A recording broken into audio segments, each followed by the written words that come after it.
This is a Strategist episode 1903. My name is Zain Velji. With me, as always, Stephen Carter, Shannon Phillips. Hello, friends. New software. I'm very confused. I don't know exactly what's happening. Haxam told us we had to change, and I'm not happy. I'm not comfortable. Carter fears change. Yeah, He's a yeah. reactionary. I don't like it. I don't like it at all. It's very off-putting. And now I find myself.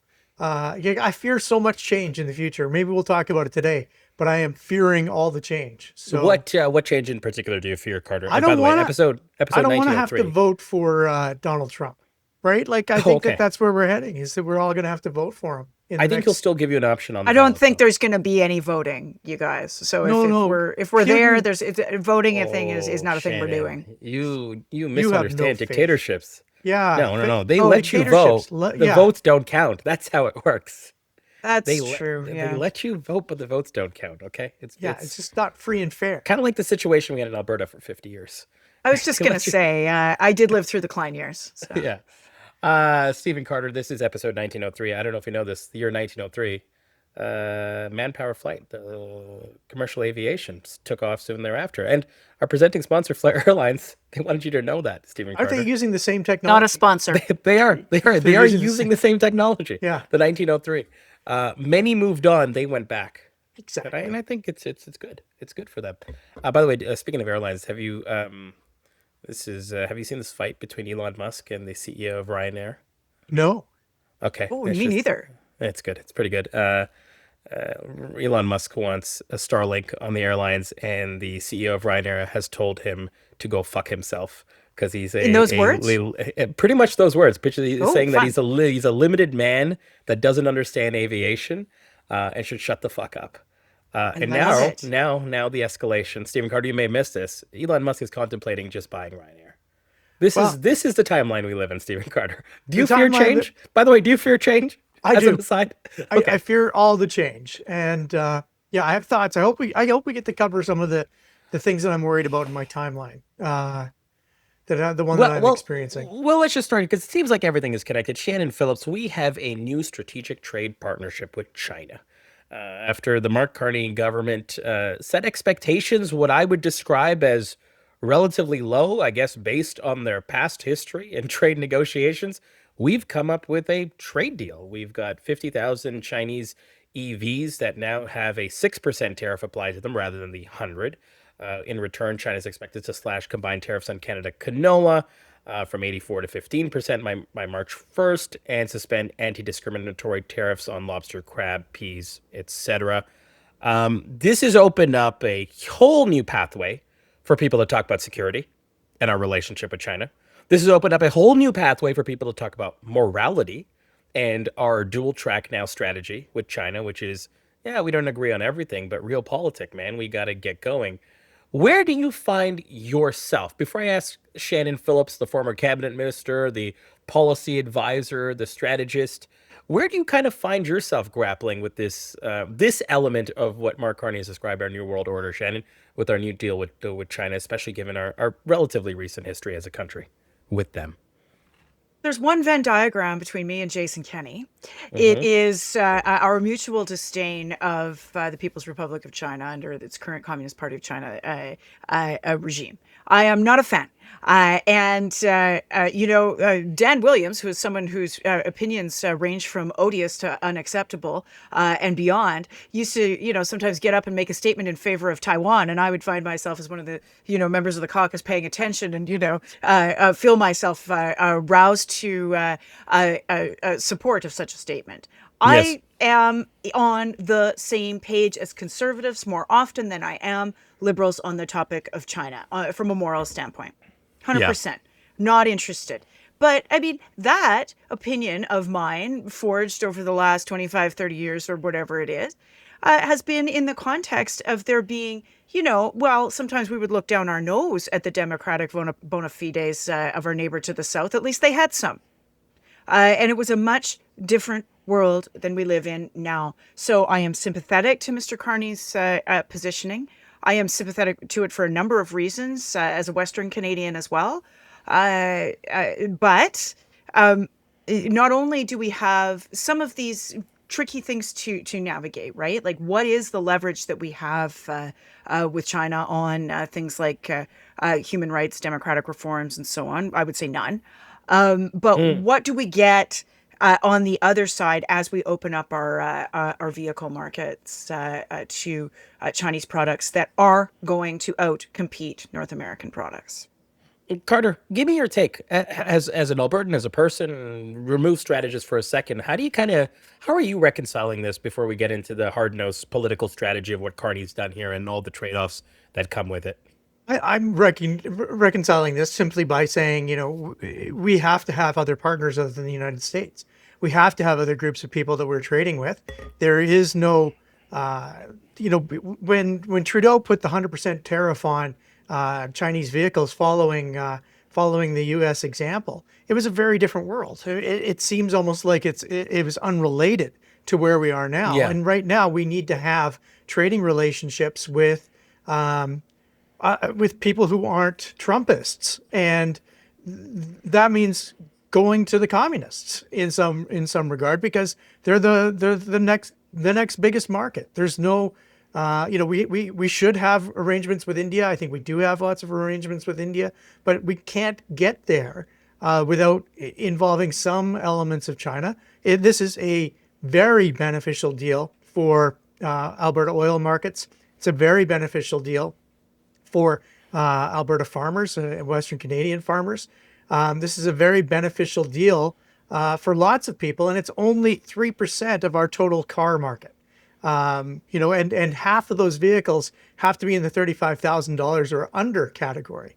So we are looking at, are we looking at disrupting a little bit? Yeah, we are. I think anybody who has the opportunity to buy an electric vehicle will be looking at the Chinese-made electric vehicles.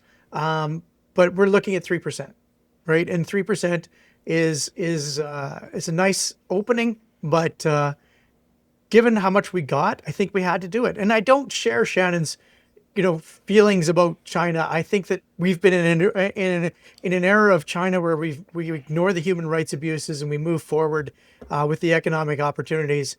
We've been in that place for decades and decades, ever since Nixon went to China.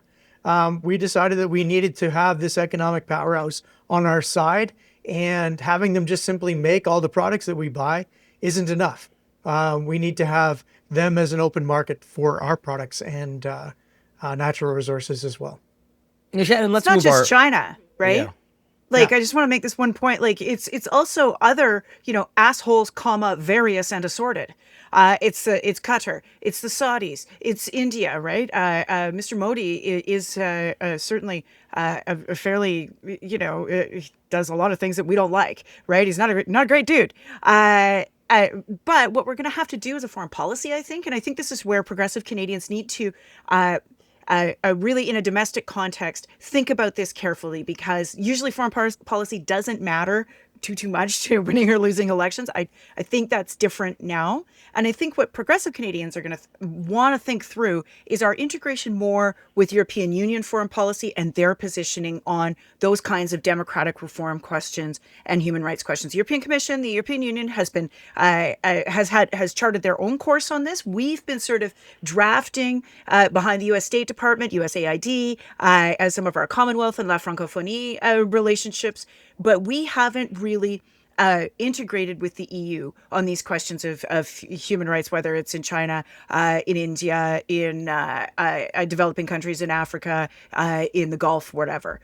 So that is the positioning for us. It's the positioning for the NDP to be thoughtful, and sort of for the left flank of the Liberals to be thoughtful as well, I think.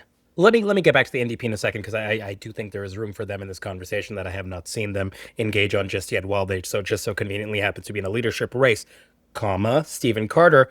I asked you for your personal feelings, and so you talked to me about your sort of pathway of reconciling. Now give me the real politic. The package of what Mark Carney got us as Canadians, and the package of how he communicated. And I think of that as primarily his longer response in the New World Order and how he rationalized things. And he talked about the new rails being formed, etc. Give me a grade on what Mark Carney produced for this country last week with that trade deal and the beginning of this sort of new landmark relationship with China. From the politics, remove the feelings, which I know is very easy for you to do, Stephen Carter. For our country, For Canada. I think it's an A+, and I think it's I an think he A nailed it, eh? plus. Oh, I think it's an A+ because he sent a message to the United States and to some of the chief Trumpists, right? Elon Musk. Like I own a Tesla. I would love to be able to get rid of my Tesla and get a Chinese-made electric vehicle.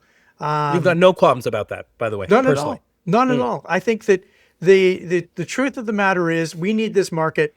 We needed to get it open in the face of tariffs that are willy-nilly imposed. I mean, this extra 10% that's been imposed for those who are supporting Greenland or opposing the American imperialism of Greenland. These things could be turned on us at any moment. We have to have worldwide relations. And I think that we are making significant strides with the European Union and Great Britain, but we need to be making significant strides with other significant markets, whether they be South American, Asian, or European. Shannon, give Carney a grade. Removing moral quandaries aside, based on the realpolitik, what would you give him?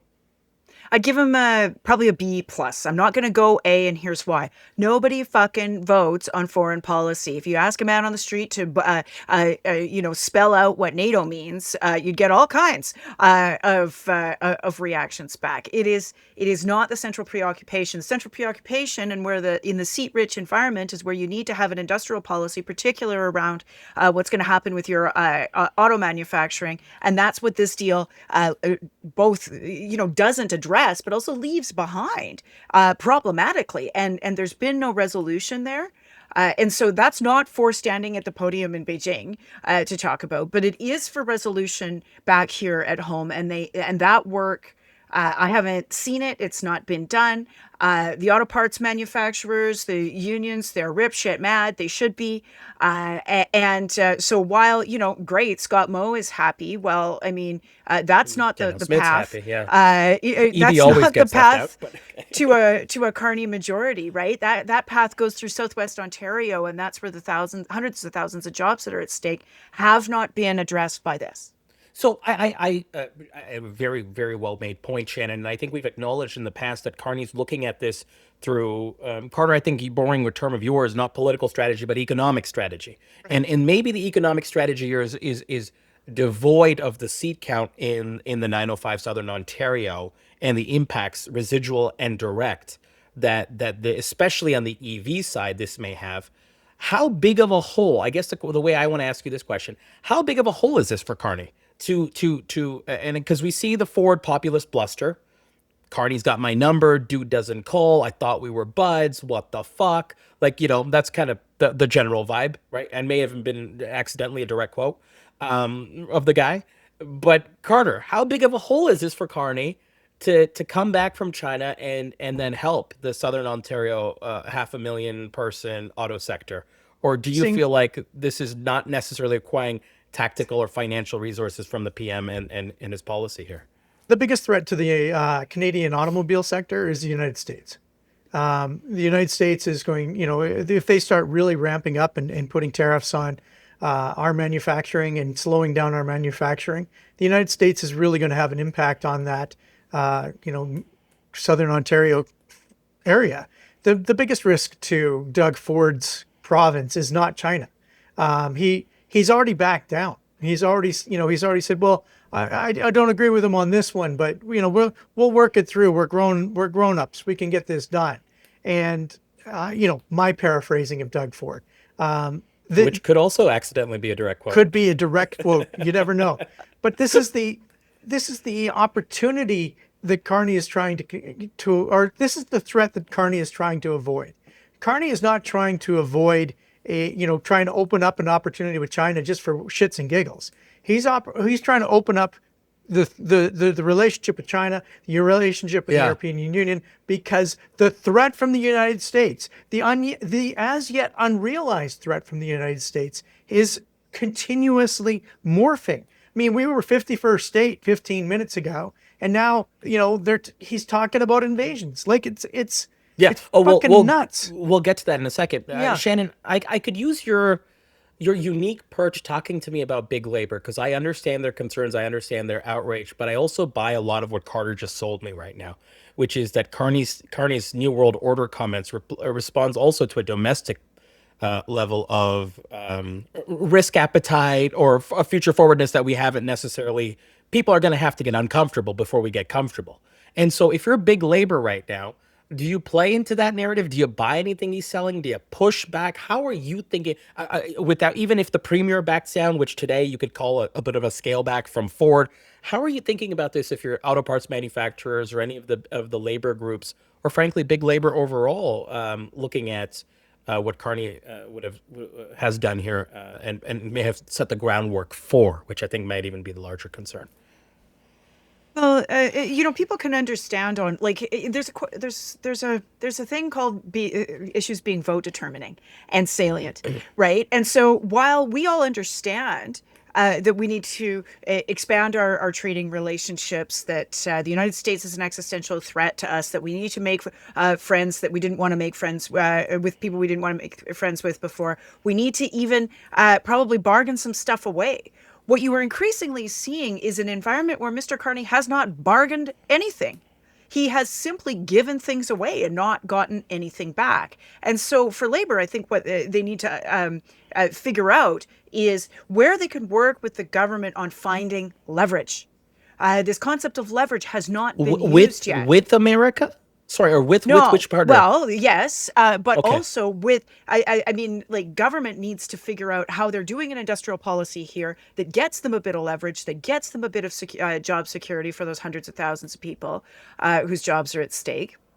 So labor has to do that, but there needs to be a sense of, like, where is the strength here? Because all we have seen is just laying down and die on digital services tax and this tariff rate quota for vehicles, and you haven't seen Canada figure out what its own internal leverage is or what it is externally. And that is the piece that if it continues to lead to job losses, because it already has, that's the piece that has electoral consequence, and people don't care if the top line argument is correct if they can't pay the fucking bills.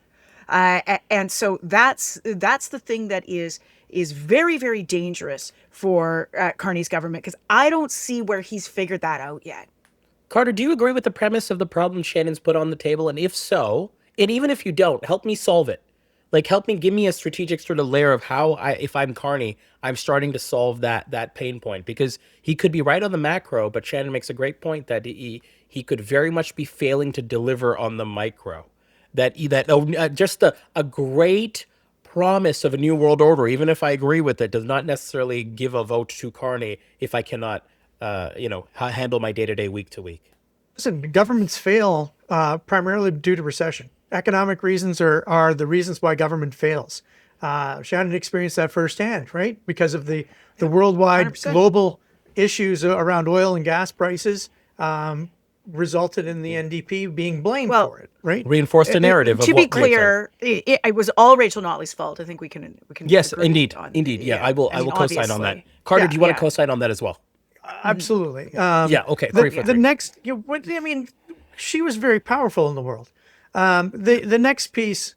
So if you're concerned about losing your government to economic challenges, you have two choices. You can try and make a deal happen with people who are outside of that economic challenge, the economic challenge, which is China, the European Union, South America, Australia, the Pacific countries, and Africa to a degree as well. I mean, we've got all these opportunities to make other deals, or we can try and deal with the prime instigator. And I think that the problem is every time we try and do a deal with the prime instigator, we're dealing with a lunatic. And the Trumpists that surround the lunatic are such that they will continue to drive forward these absolutely economically devastating ideas for Canada as well as for their own markets. Right. So, it's not like this is going really well in the United States. This isn't going well in the United States either. But Well, it's going to take time for it all unfold, and the recession that Donald Trump seems to want to really lay itself bare in both the United States and Canada. Let me ask you a quick hit on Carney before I move it on to the Conservatives, because they've had an response to this as well that I want to get your guys' sense on. Strategic or not strategic, Shannon, for Carney to say that China is a better trade, I'm paraphrasing, trade ally than the United States at this current moment. He said something to that extent. Was Yeah, that a well, they're more strategic, reliable. more reliable? Sorry, okay, there you go. Yeah. Strategically sound or not? Yeah, in terms of what he's trying to do here, it is, and it's also has the benefit of being true.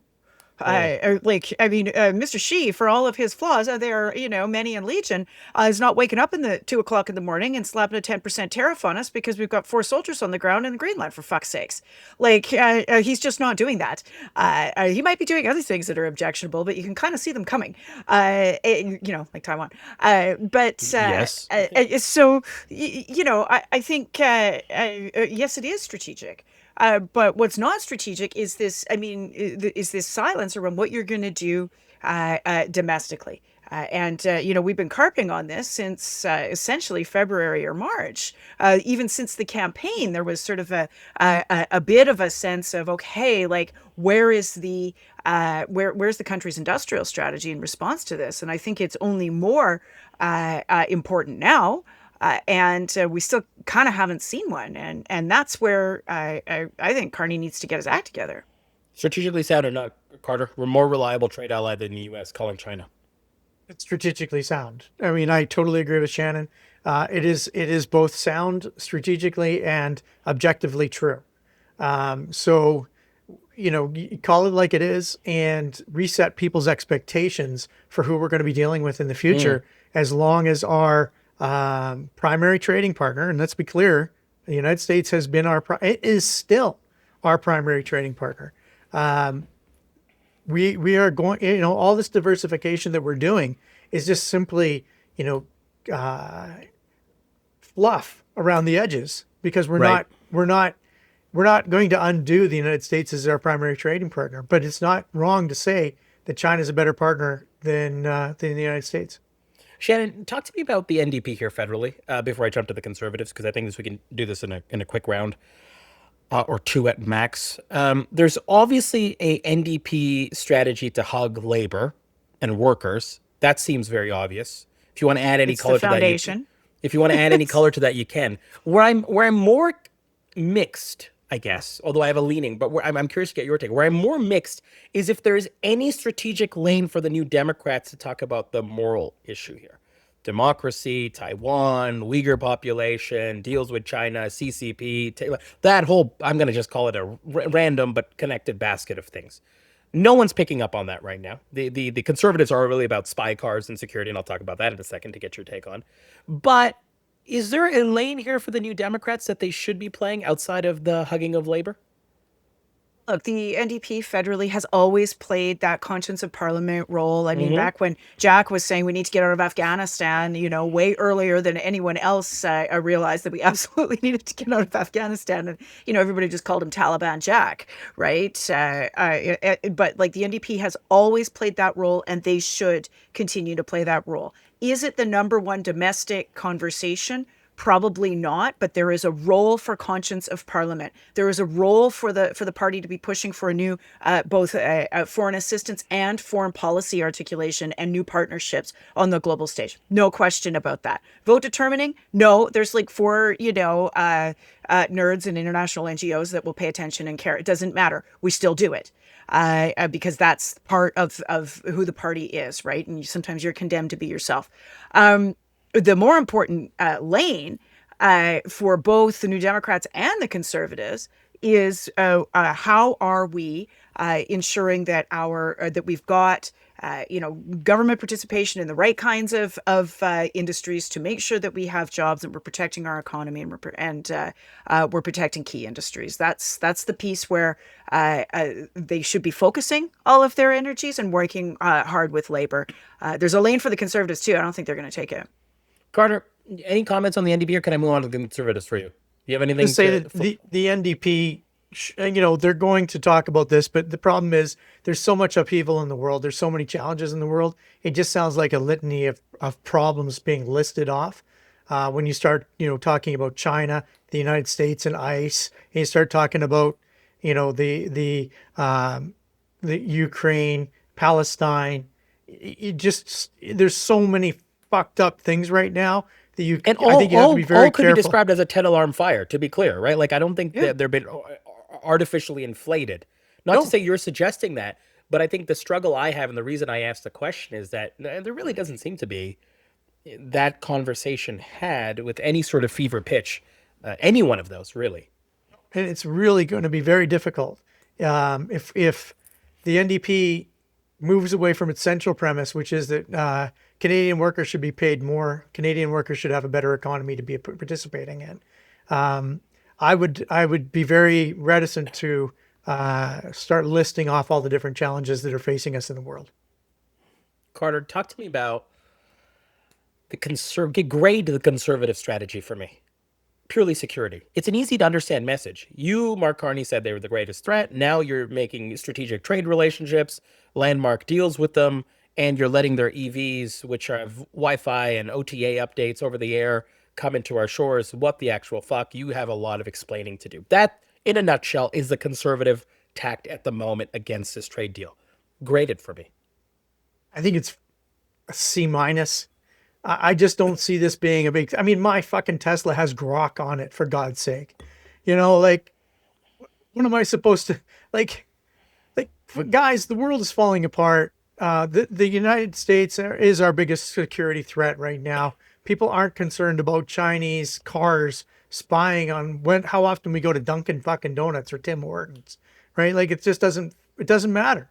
What matters is opening up a new market and being as successful as possible in accessing the world's. I think it's the number 2 market, but it's probably going to be number 1 in what, 5 years?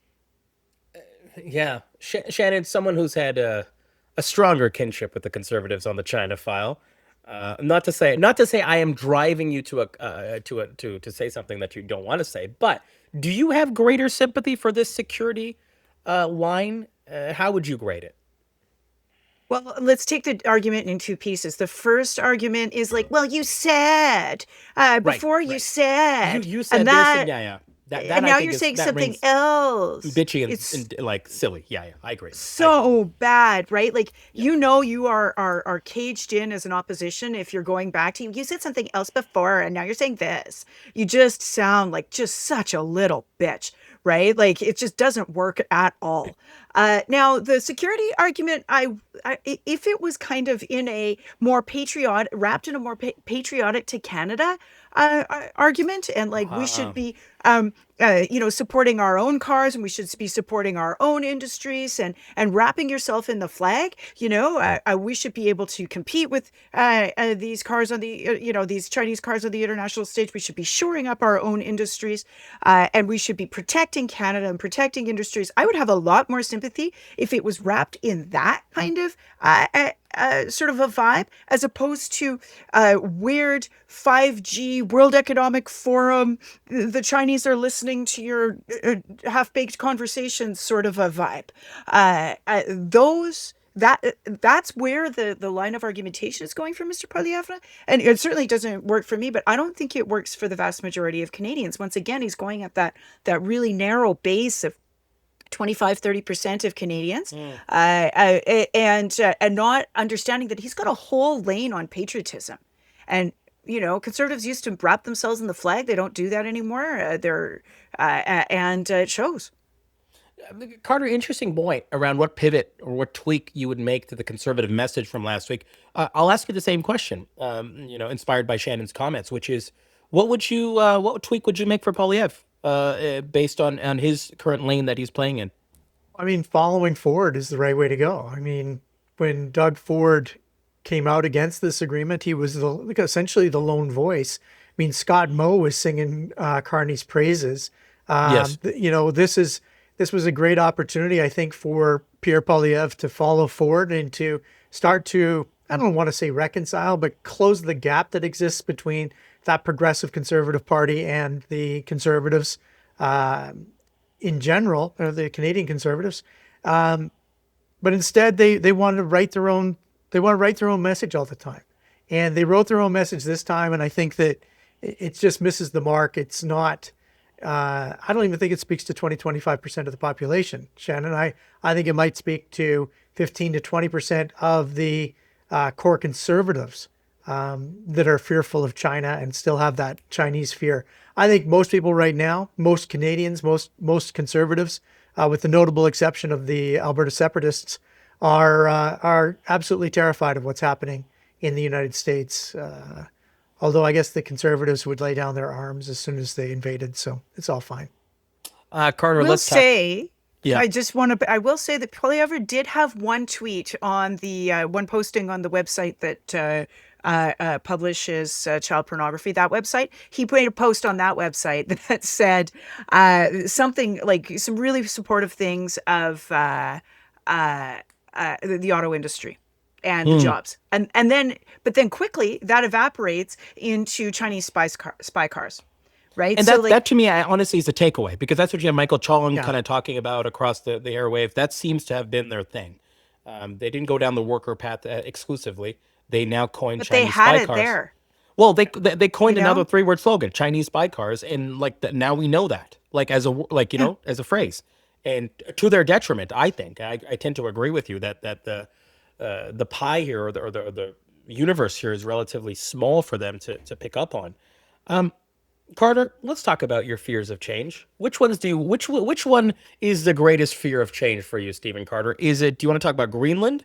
Do you want to talk about Canada? Because there's recent reporting that NBC and others have made over this past weekend alone that talks about Trump's eye towards Canada not being, well, not real.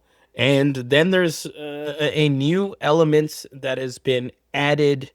I shouldn't say officially, but we've got further evidence now, an affidavit by a national security expert sounding the alarm that separatist petition is not only extremely vulnerable to U.S. foreign interference, that conversations have already begun around some of the financing from down south to fund elements of the separatist referendum, in which I'll remind our listeners they are currently collecting their signatures for, are in their 4-month window to do so. So, Carter, where do you want to start? Do you want to start in Greenland? Do you want to start us as a country, and maybe perhaps Alberta as the first part of picking off an invasion into Canada? Or do you want to talk about foreign interference? All of these are connected, I guess. Yeah, They can all they're be all. called foreign interference. So I where do you mean, want to and start? they're all connected and they're all linked together. I mean, I think that one of the things to remember is that imperialistic countries are imperialistic beyond.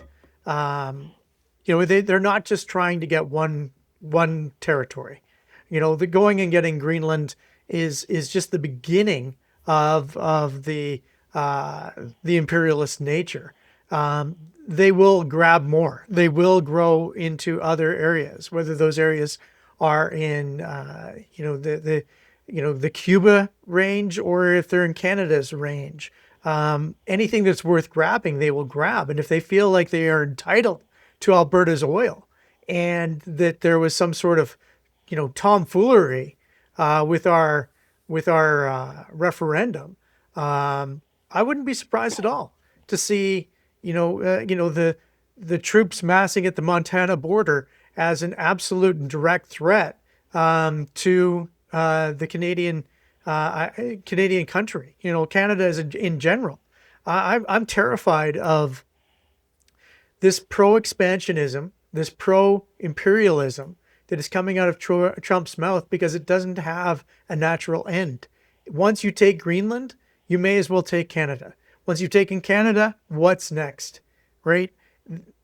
Cuba is on the table. Mexico's on the table. How do you control the immigration problem? Take them over, right? Take them over. You've already got Venezuela. What's next? I'm just absolutely terrified of what's next out of his mouth. And don't think that we've got time. Don't think, oh, this is just the ramblings of a lunatic and it could take years for it to be implemented. We are watching the real-time implementation of ICE, and it has taken a very short period of time. Before you've got the head of ICE, what is his name, Dan Bugnioto or whatever his name is, walking down the fucking streets of Minneapolis wearing a Nazi-length trench coat. He's not wearing that thinking, you know what, I really like a long length slicker. It makes me look good. He's wearing that because he knows exactly what the fuck he looks like, right? And that's what he wants to be perceived as. I don't want us to be using the word Nazis anymore when we're talking about these guys. They're Trumpists. I think fascists is I like don't think they're is an even acceptable fascists. term. They are Trumpists. They are in a cult of personality. They are simply following Trump, and they have imperialistic desires, and those imperialistic desires are going to be realized at some point. Carter, do you still have your bunker before I move on to Shannon? It's not a bunker, which is very disturbing. It's a bug out plan, Okay, it's a bug out and plan. Sorry. we've started to update it based on because the invasion problem is a different problem than what I was thinking. Shannon, it's hard to laugh, but it's also hard. It's hard to laugh. It's hard not to laugh, and it's hard to not take anything Carter has put here at face value based on recent actions by the Yeah. U.S. How are you like? And I want to get to a point where we can have a conversation, even on this episode, around like how people should be processing this and how they should be acting upon this. So maybe I'll start with you on an individual. How are you processing this, and how are you thinking about acting on this suite of things? Let's start with Alberta. Alberta separatism connected to American imperialism. Oh, I'm not. I mean, on separatism, I'm just continuing to, say the things that normal people think, which is that it's really bad for the economy, extremely destabilizing, and invites foreign interference by a bunch of fascists. Right. And I'm perfectly right. Right. So there's that, and I do think that we are all going to have to put our oar in the water in terms of a campaign later this year. Because if it's not a referendum on separation, it's a referendum on separation's policy platform, and so we're all going to have that conversation. On a personal level, I know some people in Minneapolis, and day before yesterday, I just texted to them, and I'm like, give me some organizations that can take money from outside of Canada, and I'm going to signal boost them, because people can't go to the laundromat or pay their rent or anything else, because like we're in a like quite literal like Anne Frank situation in the city of Minneapolis, St. Paul, and so that is what I did. I mean, and I think we should all be thinking about that. How do we help people? Because $50 goes a long way, and so there's that. But I think for Canadians in politics, we need to think about. I really do think we need to think about what patriotism means, and what, like, and on the left, certainly patriotism, nationalism. These have been words that were sort of rendered kind of dirty words in the last 30 years. But we were always. Especially on the progressive left, about our strong border and a national industrial policy, and that sense of Canadian identity and Canadian exceptionalism as distinct from the United States. And then we had 30, 40 years of neoliberalism and globalization kind of batter those identities down. But it is time to have that conversation over and above some of the dangerous distractions and divisions that have come at us from the far right. That is what we need to be doing, and we need to get over ourselves. We need to have adult conversations across parties on this, and have that.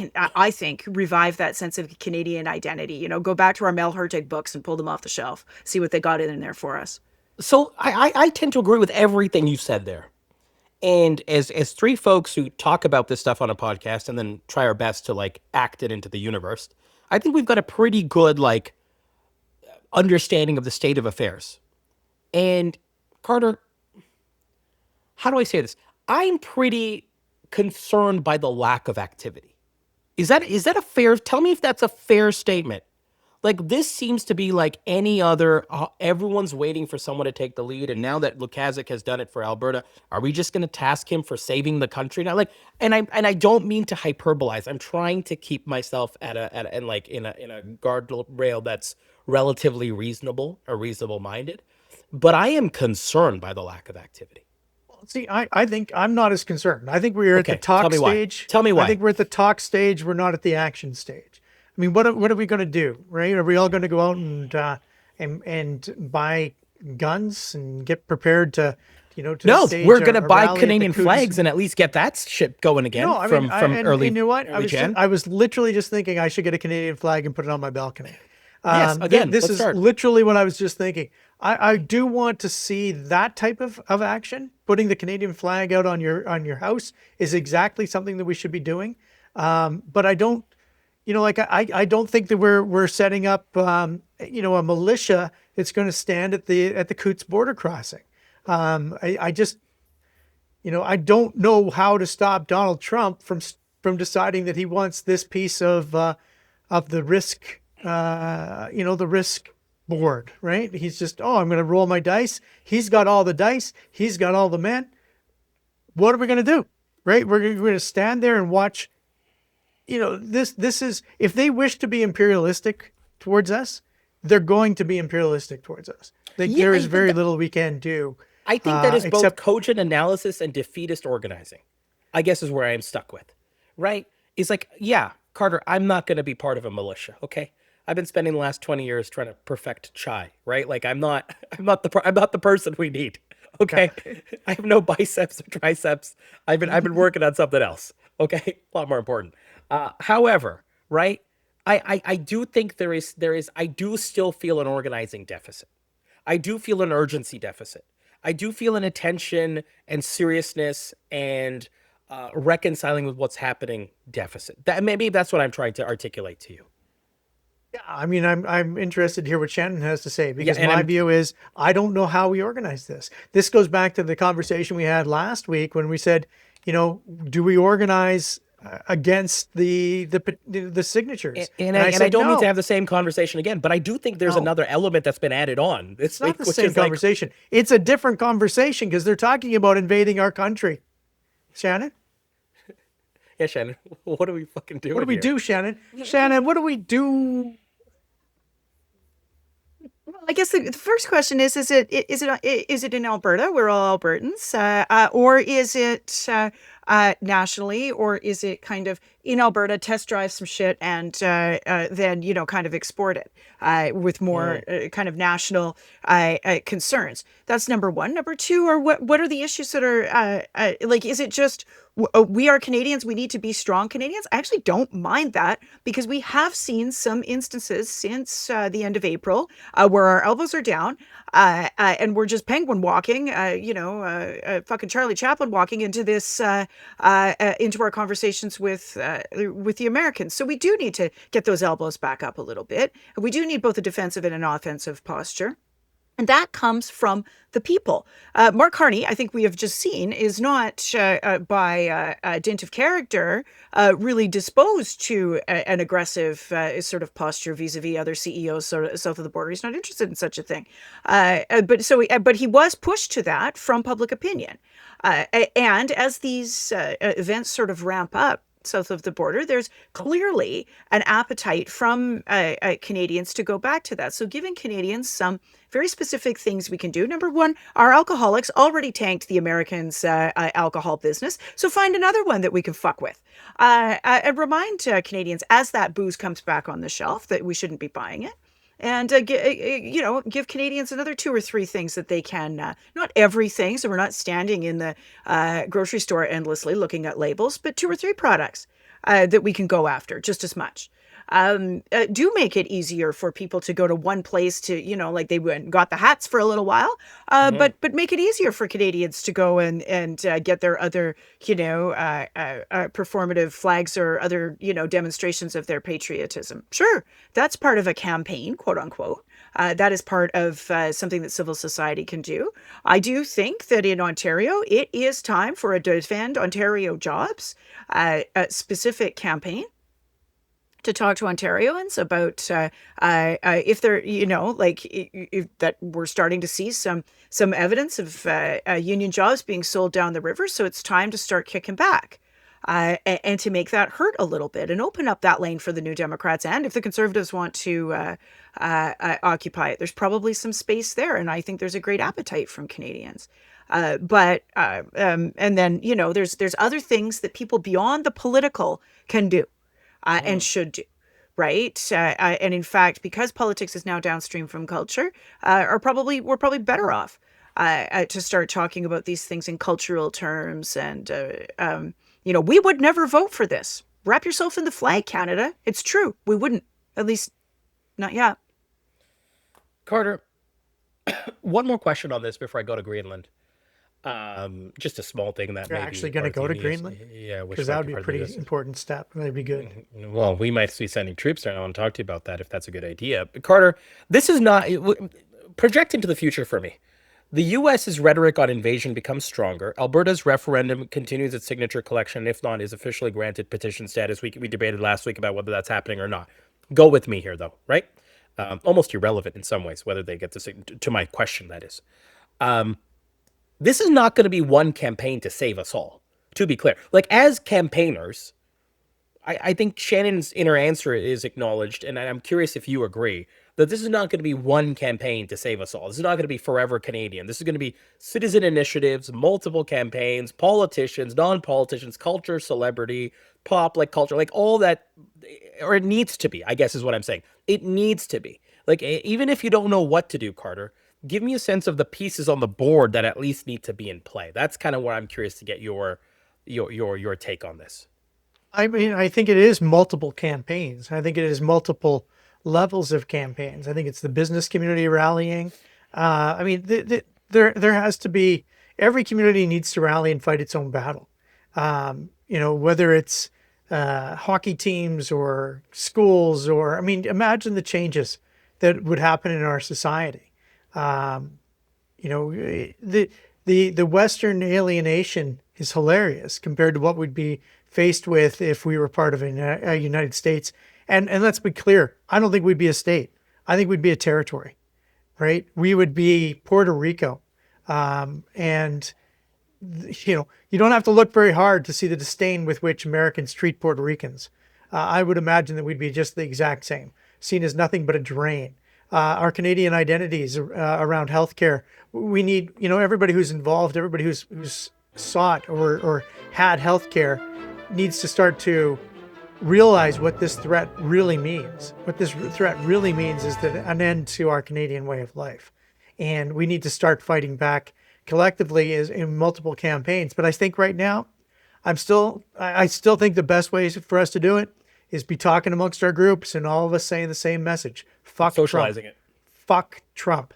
Fuck Trump. Speaking of fuck Trump, Shannon, Greenland. Part of us, part of it seems like it's inevitable. The other part of it seems it's preventable. Troops being sent on the ground by NATO allies. Canada contemplating sending these symbolic troops to the ground or on the ground to Greenland. What's your take here on Canada's role? What we need to do as Trump rhetoric, even today, gets even more stark with why he's doing this. You didn't award me the Nobel Peace Prize. I no longer give a fuck about peace exclusively. I'm going to take this place. That's pretty much what that letter said. Shannon, how are you thinking about Canada's role here? Canada is a northern nation, and Inuit who live in Canada share a great deal with Greenlandic Inuit. It's also in our national security interest to exercise our sovereignty in Canada's north, and part of that is understanding self-determination for Inuit in Canada and also in Greenland. So that's my introduction to saying Canada absolutely should be sending troops. We are either in NATO or we're not. And we need to be serious, right? Like, are we a serious country or not? This is a fantastic opportunity for Mr. Carney to figure out how he's going to make his 2% NATO target over the course of this budget year by investing first and foremost in people, in the people of the Canadian Armed Forces, and making sure that they have the best training and the best equipment, sure, but they also have very, very good salaries, and it is a career that we aspire to. That has civilian purpose when needed. Again, we're a northern country. We're a remote country. There are many, many instances where in emergency response, we do require the military, and we should have more of them, and we should invest in that emergency response capability. But also for these national security reasons. Now, we have bases up there that are NORAD outposts that are co-managed with the United States. The Americans are there with us. And the only other people around, the people that are doing the Rangers activity are Inuit. And the communities that they come from do not have the appropriate water, housing, social infrastructure, roads, ports, all of the things that crisis response, all of the things that we need to make sure that we have safety and security for people who live up there. That is a national project. There is nothing, I think, regressive about it. I think it is fundamentally progressive. It is pro-people politics. It is a massive state investment that is about much more than understanding the military as toys for boys. That has to be how we think about this, in my view, if we're going to take a progressive approach to it. I have not heard any of this come from anyone in a position of decision making. But there's a beautiful opportunity to do so. And it can start with send well-equipped, well-trained, well-paid troops to Greenland. And show that a career in military service has a civilian applicability, that has civilian respect, and then it's about national security for the country and for the North and for the people who live in the North, which is the Inuit. Carter, what do you think of our NATO commitment here? Do you agree that we have to send troops on the ground? No question. We have to put troops on the ground. We should be putting troops on the ground this week. We shouldn't be dawdling. We should try and find out whatever exercises are happening up there, and we should send our very best troops. This is one of those moments where you send your best trained troops, not just your and it doesn't have to be a full division. It doesn't have to be a big group. It just needs to have troops on the ground that say, we understand the threat and we're here to resist. I'm intrigued with what we should do with NORAD. I don't have an answer to it, but at some point, maybe NORAD's outlived its usefulness for Canada. Why do you say that? Why do I say that? Because I'm a lunatic. Because at this point, I don't think I find it very difficult that we're serving in a joint capacity with someone who wants to invade us. Call me crazy. The broader question here to me, Shannon, that we haven't gotten to, is the reason Mark Carney was elected was to get us the trade deal with the United States. And then what Mark Carney then took as a mandate was, I need to diversify my trading partners, which he's attempted to do with the EU, as we briefly alluded to. We talked about the China deal extensively. We talked in past episodes about India and other places. What does this do from a political strategy perspective for Mark Carney in terms of the time it buys him and the latitude he has on the U.S. side of things, right? Trump continues to want to invade. So you'd think that that invasion of Greenland, let alone Canada, like furthers this narrative that Trump is still serious and crazy and hard to deal with and hard to negotiate with. But is there any penalty or risk for Carney to not delivering this thing sooner rather than later? Or as he just, from a pure political perspective, bought himself more time? I'm going to quibble with the premise. I don't think he was elected to narrowly get us through CUSMA. Again, I think most people who switched from NDP to Liberal or from Conservative to Liberal in some key seats, the reason why they did that is because they saw him as an adult who was able to meet the moment, whatever the moment means, and it could mean something different at 2:00 in the morning from a Truth Social post than it means at 6:00 in the morning. And I think that's what Canadians were reacting to when they gave fair point. Carney, keys to Rideau Cottage. So.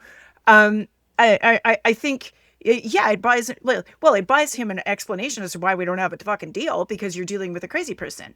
And I think increasingly Canadians are of the view, and it seems like the government of Canada is of this view, that why would we want to negotiate with this person? Let's rag the puck for as long as we can. Because at least this sort of quiet CUSMA situation that we're in, that gets abrogated on certain files periodically, is a preferable situation overall for our trading relationship than having a new deal that is not great, like for example is prevailing in the UK.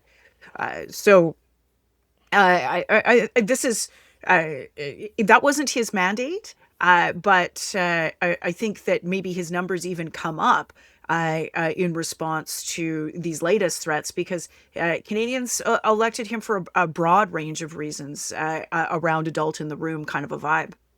Carter, talk to me about this. Talk to me about what this does for Carney on the U.S. file. Does it buy him time? Does it give him other strategic outs? Does he even have to get a deal between now and the next? Like, give me a sense of what you think this has kind of meant for him. I think that the deal with a madman, I mean, when we talked about elbows up, we were talking about not getting run over. And that, it continues to be a problem. Not because Trump's kind of trying to run us over, but because he's literally a madman who you can't predict how he's going to behave in any given moment. We didn't elect Mark Carney to be Neville Chamberlain, who just, kept folding in the face of Hitler. We're watching now as Mark Carney realizes that there seems to be very little to do on the front of the United States, and as such has moved his negotiations somewhere else rather than just continually having to acquiesce to the ramblings of a madman. I'm going to move it on to our over-under and our lightning round, and I've really only got one question for you. And Shannon, I'm going to start with you. How important is it for Mark Carney that this China deal is quickly met by subsequent other deals that are signed? EU, other places in the world that kind of showcase this momentum? Or does this, or in your mind, is just this one and done large enough to buy him more time between the next deal? I think what's important is that we see some new jobs being created as a result of whatever he's doing when he's flying around, right? So I think new plants in Southern Ontario, new auto manufacturing, different, like either the South Koreans or the Germans have been bandied about. Those kinds of new investments, those are important. That, like the doing, right? Some kind of results, not like I got a deal with the EU, but I got some new investments from a German pharmaceutical company, or I got some new investments of a new Hyundai plant, whatever, right? That is what he needs. Again, I'm going back to the domestic here. I think it's just really important that he doesn't lose the plot, and because there's a whole lane of him just talking to CEOs and hanging around the World Economic Forum of criticism of him. Meanwhile, it's just pink slips and EI lines at home. That's a real vulnerability for him, and it's an albatross. Carter, talk to me about this. Does Carney need subsequent quick trade deals to kind of make the case that we're truly diversifying, or does this buy him enough time to until the next one or until a next sort of continuation here? I don't think that Mark Carney thinks he's got time. I think Mark Carney thinks that everything is moving at a very high pace. If you take a look at, immediately he leaves China and goes to, was it Qatar? Qatar and then Davos subsequently. And then Davos. Yes, I believe Davos this week or next week. If he's I'm not mistaken. stopping. He's going to keep going around the world. I mean, the man has barely had a break for Christmas, and he's just been flying everywhere, trying to make as many deals as possible. I think he's signaling to us that he honestly believes he's got to have the world's strongest relationships with the rest of the world possible, because the United States just isn't going to be a partner. What wild times. We're going to leave it there. That's a wrap on episode 1903 of The Strategist. Carter, brought to us by Flair Airlines. I don't know if you know this. Flight 1903. Yep, they're using that technology. So not a sponsor. Okay, well, why do you have to do that? Why do you Trump. have to do that? It's like Trump. Every time I hear not a sponsor now, I feel like someone wants to run for office. Trump. No, I don't want to run for office. I just don't want to be sued. What do you want to run for? We're not going to get sued. They're delighted to have us. They are. We are pretty much their entire marketing budget. My name is Zain Velji. With me, as always, Shannon Phillips, Stephen Carter, and we shall see you next time.